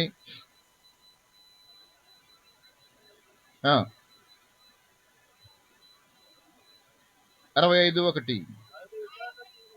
నా యొద్ద విచారణ చెయ్యని వారికి నా దర్శనమును రానిచ్చితిని. అర్థమైందండి? ఏమంట? నా దగ్గర విచారణ చేయను. అక్కడ ఒక మాట రాయబడింది. ఎవరంటండి? 4వ వచనం. అప్పుడు యేసు ఆ త్రోవను రానై ఉండెను గనుక అతను ముందుగా పరిగెత్తి ఆయనను చూచుటకు ఒక మేడు చెట్టు. జక్కయ్య యేసు ప్రభువుని చూడాలనుకున్నాడు, కానీ యేసు ప్రభు దృష్టిలోనికి రాకుండా ఉండడానికి జాగ్రత్త పడ్డాడు. అర్థమైందండి? ఈయన అనుకున్నాడు, ఎవరు? జక్కయ్య అనుకున్నాడు, ఎవరిని? నేను యేసు ప్రభుని చూస్తే చాలు అనుకోని కనుక నేను మరుగు చేసుకున్నాడు. అర్థమైందండి? యేసు ప్రభువును జక్కయ్య యేసు ప్రభువును చూస్తానికే వచ్చినాడు. నేను కనపడాలని అనుకోలే. అర్థమైందండి? నేను కనపడాలని అనుకోలే. అందుకనే యెషయా గ్రంథం 60 అధ్యాయం 1వ వచనంలో నా దగ్గర విచారణ చెయ్యని వారిని ఆడికి రాగానే ఏం చేసినాడు అండి? కాబట్టి జనం ఎక్కువగా ఉంటున్న కారణాన్ని బట్టి ఏం చేయాలి అర్థం కాక నటిక్కిన ఆలోచన వస్తుంది. ఒక దైవ సేవకుడు చెప్పేవాడు, ఏమనంటే, ఒకసారి నేను ఖమ్మంలో ఉన్నప్పుడు అంకుల్ పిలిపించినాడు. అంకులు చెప్తా వస్తున్నాడు, ఏమనంటే, జక్కయ్య ఎందుకని మడి చెట్టు ఎక్కినాడు? ఎందుకండి? వారికి జ్ఞానం ఎక్కువ అంటాడు. ఎందుకు ఎక్కువ? ఎందుకు ఆయన ఒక లాజిక్ చెప్పినాడు. ఏంది అంటే, ఇది దీనికి సమీపం ఉంటుంది, తక్కువ వస్తాయంట ఐడియాలు. అర్థమైందండి? వాళ్ళకి ఐడియాలు చిటక్కన వస్తాయంట వాళ్ళకి. ఎందుకు? వాడున్నాం అనుకోండి, ఇదే వీడు ఉంటుంది, అదే వాడు ఉంటుంది. టైం తీసుకుంటుంది కలెక్షన్ వెళ్ళటానికి. అంకులు ఎప్పుడు చెప్తున్నా ఉండేవాడు. లేకపోతే ఆ టైంలో అంత ఆలోచన అంత స్పీడ్గా ఎవరుతుందండి? కనపడటం కష్టము. ఏం చేయాలా? ఎక్కడో కాక ఎక్కకుండా నేరుగా వెనకెక్కినాడు. మరి మామూలు విషయం కదా. ఎమ్మడే వచ్చేసింది. రాంగులో ఎమ్మడే ఏం చేసినాడు? అప్లై చేసేసినాడు. ఎంతగా కష్టపడ్డాడో కానీ తాను దేవునికి తెలియకుండా ఉంటాం. తను నేనెవరో దేవునికి తెలియకపోయాను అనుకున్నాడు, కానీ నేను మాత్రం దేవుణ్ణి చూడాలనుకున్నాడు. చూడండి, కీర్తన గ్రంథం 107వ అధ్యాయం 9వ వచనం. కీర్తన గ్రంథం 107వ అధ్యాయం 9వ వచనం. ఆశ గల ప్రాణమును ఆయన తృప్తి పరచును. కాబట్టి జక్కయ్య ఆశ ఏంటి అంటే యేసు ప్రభుని చూడాలని. చివరికి ఏమైపోయింది? దేవుడు ఆశ గల ప్రాణాన్ని దేవుడు తృప్తిపరిచినాడు. యెషయా గ్రంథం 48వ అధ్యాయం 22వ వచనం. యెషయా 48:22. యెషయా 42:22. 48:22. యెషయా గ్రంథం 48:22 సెలవిస్తున్నాడు. దుష్టులకు నెమ్మది ఉండదని యెహోవా సెలవిచ్చుచున్నాడు. ఏమంటండి? దుష్టులకు ఏముండదంట? నెమ్మది ఉండదంట. అదేమందండి? ఎంత సంపాదించని, ఎంత చేయని ఏముండదంట? అస్సలకు ఉండదంట. మా అంటే ఒక 3 గంటలు ఉంటుంది, మళ్ళీ తర్వాత మామూలే ఇంకా. కాబట్టి వాళ్ళ జీవితంలో ఎప్పుడు కూడా ఏముండదంట? నెమ్మది ఉండదు. అందుకని యెషయా భక్తులు అంటున్నాడు. యెషయా గ్రంథం 57వ అధ్యాయం 20వ వచనం 21వ వచనం. 57వ అధ్యాయం 20వ వచనం 21వ వచనం.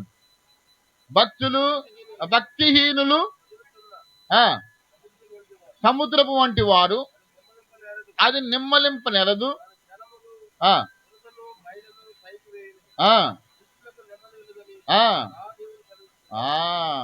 ఎట్లుంటారంట వాళ్ళు? ఎప్పుడు కదులుతున్నా సముద్రం. సముద్రం ఎప్పుడు నిమ్మలంగా చూసారా? నువ్వు రాత్రికి పో, అర్ధరాత్రికి పో, ఏ రాత్రికి పో, ఉదయం పో, అది ఎప్పుడు కూడా ఏం చేస్తుంది? అది కథ. కాబట్టి దుస్తులు కూడా ఏముండదు, నెమ్మది పొరపాటును కూడా ఉండదండి, ఉండదు. అందుకనే నశించిపోతున్న జక్కయ్యని దేవుడు ఏం చేసినాడు? వెతికి రక్షించినాడు. 3వ వచనం, లూకా రాసిన సువార్త 19వ అధ్యాయం 3వ వచనం. 3వ వచనం. యేసు ఎవరో ఆయన చూడగోరెను గాని పొచ్చువాడైనందున జనులు గుంపు కూడి ఉండట వలన చూడలేకపోయేను. కాబట్టి జక్కయ్య ఏం చేసినాడు? తాను పొచ్చువాడై ఉన్న కారణం బట్టి యేసు ప్రభుని చూడలేకపోయింది. కానీ దేవుడు ఏం చేసినాడు? 2వ వచనం, యోహాను రాసిన సువార్త 2వ అధ్యాయం 24-25 వచనాలు. 24-25 వచనాలు. యోహాను రాసిన సువార్త. అయితే యేసు అందరినీ ఎరిగిన వాడు గనుక అనుకున్నాడు ఇందాక జక్కయ్య, నేను చూడాలి యేసు ప్రభుని, కానీ నేను కనబడకూడదు. యేసు ప్రభు ఎవరు? అందరినీ ఎరిగిన వాడు. చూసారా? కావున మనిషి జక్కయ్య హృదయంలో ఏముందో అందుకనే యేసు ప్రభు వారు ఎరుకో పట్టణంలోనికి ప్రవేశించారు. కాబట్టి మన హృదయంలో ఉన్నది, అందరి యొక్క హృదయంలో అంతరంలో ఏముందో ఎరిగిన వాడు. ఇప్పుడు ఏమంటున్నాడు యేసు ప్రభు? చూడండి 19వ అధ్యాయం 6వ వచనం. 19వ అధ్యాయం 6వ వచనం. అతడు త్వరగా దిగి సంతోషముతో ఆయనను చేర్చుకొనెను. ఎక్కడ కూడా ఆలస్యం చేయలే. ఏం చేసినాడు? త్వరగా దిగి ఆలస్యం చేశాడండి. ఉన్నాడు యేసు ప్రభు వస్తున్నాడు అని చెప్పాను అన్నాడా? అనలే. పాపం ఎట్ట దిగినాడో తెలియదు, ఎక్కినాడో తెలియదు, ఎట్ట దిగినాడో తెలియదు, ఎంత ప్రయాసపడాడో తెలియదు. మనం కూడా ఏం చేస్తామండి? ఈ రాత్రి కాల సమయంలో యేసు ప్రభుని అంగీకరించడానికి త్వరపడు. నీ జీవితాన్ని మార్చుకోవడానికి త్వరపడు. మనం కూడా త్వరపడతాం. ఎప్పుడు? ఆదివారం పూట. పాస్టర్ గారు 3 పాటలు పాడుతాను, 4 పాటలు పాను, 5 పాటలు పాను, 6 పాటలు పాను ఉన్నాయిగా అనుకుంటాం. అవునండి? 9 గంటలకు 10 గంటలకు ఏనా అంతేనా? నగపోదాంలే. ఈ లోపల పాస్టర్ గారు పాడతారు ఒక పాట, తర్వాత ఇంకొకరు పాడతారు, తర్వాత ఇంకొకరు పాడతారు. ఏమ్మా అంటే అయిపోయిందా మమ్మీ? ఏమలే, ఇప్పుడు అయిపోయింది. ఇంకా ఏంటిది? హ్యాపీగా భోంచేసి ప్రశాంతంగా ఏమి పక్కనట్టుగా వెళ్తాం కదండి. అవునా కదండి? మీరు మంచోళ్ళండి, ఊరోళ్ళు కొట్టడోళ్ళు వాళ్ళు టయానికే వెళ్ళిపోతారు, త్వరగా వెళ్తారు జక్కేలాగా కదా. మా భీమవరం కాదండి, మీరు మంచోళ్ళు. అందుకనే అన్న కూడా ఏం మాట్లాడలేకపోతున్నారు, త్వరగా వస్తారు. కాబట్టి ప్రేమైన దేవుని బిడ్డలారా, జక్క ఏం చేశాడంట? త్వరగా నీ జీవితంలోనూ త్వరగా దేవుని దగ్గరికి వస్తే ఆయన అందరికి ఉపకారి. కీర్తన 145 అధ్యాయము 9వ వచనం. కీర్తన 149. యెహోవా అందరికీ ఉపకారి. కాబట్టి ఈ రాత్రికాల సమయంలో దేవుడు నీ ఇంట్లోనికి నువ్వు ఆహ్వానిస్తే ఆయన నీకు ఉపకారి, నీకు మేలే చేస్తాడు. ఆయన కీడు చేసేవాడు కాదు. జక్కయ్యను దేవుడు జక్కయ్య యొక్క హృదయాన్ని ఎరిగినవాడు కాబట్టి తన జీవితంలో ఉపకారం చేస్తా వచ్చినాడు. ఏంటి ఆ ఉపకారం అంటే? పాపి అయిన జక్కయ్య కుటుంబంలోనికి ఆయన ఇంట్లోనికి వచ్చినాడు. ఎవరేమనుకున్నా యేసు ప్రభు వారు ఎవరి గురించి ఆలోచించలే. ఆయనలో ఒకటే ఆలోచన, నేనేంటి? జక్కయ్య గృహంలోనికి వెళ్ళాలి. ఎందుకు? ఆ కుటుంబానికి ఏమి ఇవ్వాలి? రక్షణ ఇవ్వాలి. రక్షణ ఇచ్చడానికి అర్థం ఏంటి? మీకా రాసిన గ్రంథం 7వ అధ్యాయం 8వ వచనం. మీకా 7:8, 18వ వచనం. మీకా 7:18. శేషించిన వారికి పరిహరించి వారు చేసిన అతిక్రమం విషయమై క్షమించు దేవుడివై.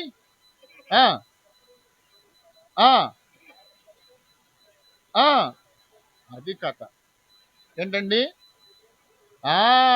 కనికరము చూపుడలో అది ఆయన దోషములు ఏం చేసినాడు? క్షమించి వేసినాడు. ఇప్పుడు జక్కయ్య ఇంట్లో ఏముందంట? రక్షణ. అంటే రక్షణతో పాటు ఏమొచ్చింది? సంతోషం. సంతోషం వచ్చింది. ఈ సంతోషం నీలో కావాలా? నీ హృదయంలోకి రావాలా? నీ కుటుంబంలోనికి రావాలా? ఈ రాత్రికాల సమయంలో యేసు ప్రభువారిని హృదయంలో చేర్చుకో. సామెతల గ్రంథం ఇంకా కుటుంబంలోనికి ఏమొచ్చిందంటే చూడండి, ఆఖరిదిగా సామెతల గ్రంథం 8వ అధ్యాయము 35వ వచనం. సామెతలు 8:30. నన్ను కనుగొనువాడు జీవమును కనుగొనును. చూసారండి, నన్ను కనుగొనేవాడు ఏంటంట? జీవమును కనుగొను. కాబట్టి రాత్రికాల సమయంలో జక్కయ్య ఏం కనుగొన్నాడు? నశించిపోతున్న జక్కయ్య జీవితంలో జీవం వచ్చేసింది. జీవం వచ్చేసింది. ఈ రాత్రికాల సమయంలో ఆ సంతోషం, ఆ జీవం నీకు కావాలా? అందుకని జక్కయ్య ఏమన్నాడు? కవ్వా, నేను ఎవరి దగ్గరైనా అన్యాయంగా తీసుకుంటే నేనేం చేస్తాను? దానికి అర్థం ఏంటి? దానికి అర్థం ఏంటి? 4 వంతులు తీసుకుని తనోడితో నన్ను ఒప్పుకోవడం లేదా? దానికి అర్థం ఏంటి? 1 రూపాయి వసూలు చేయాలంటే 5 రూపీస్ వసూలు చేశాడు.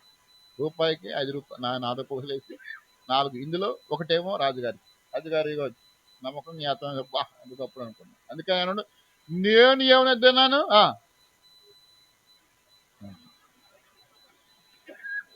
చూసారండి, ప్రేమైన దేవుని సంగమా, దేవుని బిడ్డలారా, ఈ రాత్రికాల సమయంలో యేసుక్రీస్తు ప్రభువారు నా జీవితంలో నశించిపోతున్న జీవితాన్ని రక్షించడానికి కొరకై పరలోకం నుంచి భూమికి దిగి యేసుక్రీస్తు ప్రభువారు ఆయన వచ్చినాడు. దేని కొరకై అంటే దేని కొరకు? పాపము ద్వారా నశించిపోతున్న మన బ్రతుకులోనికి సంతోషం ఇవ్వటానికి, జీవం ఇవ్వటానికి. ఈ రాత్రికాల సమయంలో ప్రభునందు విశ్వాసం ఉంచుము. అప్పుడు నీవును నీ ఇంటి వారిని గొప్ప ఆత్మరక్షణ, పాపక్షమాపణ పొందుతారు. ప్రార్థన చేస్తాం. ప్రార్థన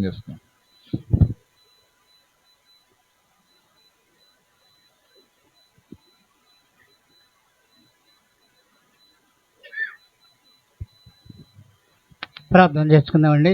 పరిశుద్ధుడైన మా తండ్రి, ప్రేమ గల మా ప్రభువా, మీ పరిశుద్ధ నామమునకు స్తుతులు స్తోత్రం చెల్లిస్తున్నాము నాయన.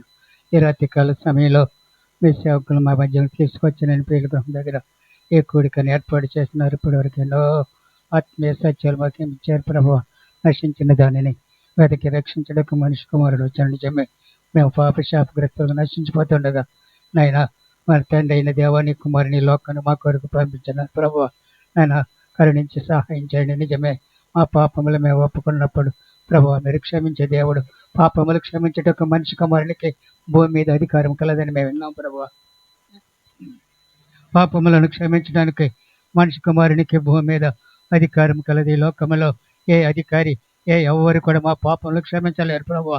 దేవ కరుణించి సహాయం చేసి నీవు మా పాపములు క్షమించే దేవుడు అని మా పాపములు మీ దగ్గర మేము ఒప్పుకొని ప్రభు మీ దగ్గర విడుదల పొందేవారిగా చేయండి స్వామి. జక్కయ్య నశించిపోతే ఉండక మీరు వెతికి రక్షించినారు అయ్యా. ఎవరి దగ్గర నేను అన్యాయంగా చేసుకున్నట్లయితే 4 అంతలు ఇచ్చేస్తానన్నాడు ప్రభువా. నా ఆస్తిలో శాఖం ఇస్తాన్నాడు. పశ్చాత్తాపడు తన చేసినవన్నీ కూడా ఒప్పుకొని ప్రభువా, ఇతడును అబ్రహాం కుమారుడే, నేడే ఈ ఇంటికి రక్షణ వచ్చినది. నిజం, మేము కూడా అలాంటి అనుభవం కలిగిన జీవితం ఒక్కొక్కరికి దయచేయండి. మీ సేవకులు ఇక్కడికి వచ్చిన ప్రతి ఒక్కొక్కరిని ఎంతో దూరం నుండి వచ్చి ప్రయాసపడి వర్తమానం చెప్పినారు ప్రభువా. ఇది వ్యర్థం కాకుండా అనేక మందికి ఆత్మీయ మేలు పొందుటకు సహాయం చేయాలని వారు ఇచ్చిన బృందంతటిని కూడా మీరు దీవించి ఆశీర్వదించమని యేసు పరిశుద్ధ నామమున అడిగి వేడుకుంటున్నాము స్వామి. ఆమేన్ ఆమేన్. వందన.